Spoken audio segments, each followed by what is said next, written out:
میرے آقا فرماتے ہیں یہی مثال مومنین کی ہے، یہی مثال ایمان والوں کی ہے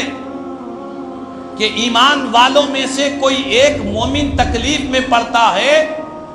تو دوسرا مومن اس کی تکلیف کو اپنے دل میں محسوس کیا کرتا ہے۔ جس طرح جسم کا کوئی ایک حصہ بیمار ہو جائے تو سارا جسم بے چین ہوتا ہے، بے قرار ہو جاتا ہے، سارے جسم میں تکلیف دوڑ جاتی ہے، اسی طرح ایک مسلمان، ایک مومن پریشان حال ہوتا ہے تو ساری امت مسلمہ پریشان حال ہو جاتی ہے۔ یہ ایمان کا تقاضا ہے۔ تو ہم تمام کو چاہیے کہ اپنے آپ کا محاسبہ کریں، اپنے آپ کا جائزہ لیں اور غور و فکر کریں کہ ہمارے کلمہ گو مسلمانوں پر جو آفت آ پڑی ہے، کیا اس کا درد، اس کی تکلیف ہمارے سینوں میں محسوس ہو رہی ہے یا نہیں ہو رہی ہے؟ چونکہ یہ جو زلزلے آتے ہیں اس کے لیے ہمارے علماء نے واضح طور پر بیان کر دیا، قرآن اور حدیث کی روشنی میں،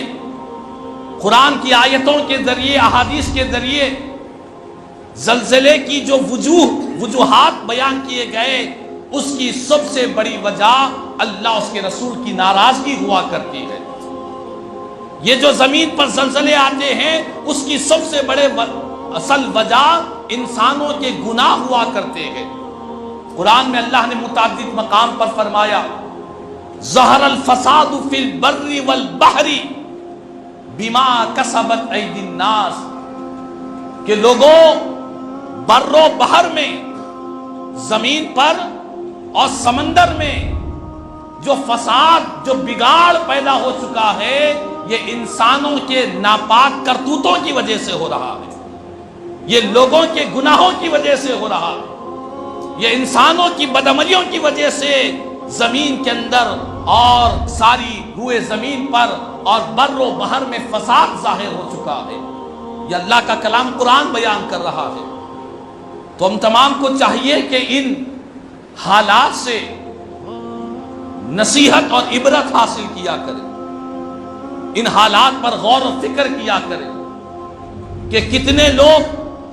بڑی بڑی عمارتوں میں چین و سکون سے رہنے والے انسان، کلمہ گو مسلمان، ایک لمحے میں ہزاروں کی تعداد میں بڑی بڑی عمارتوں کے نیچے آ کر ملبے میں پھنس کر اپنی جانوں کو گوا بیٹھے ہیں۔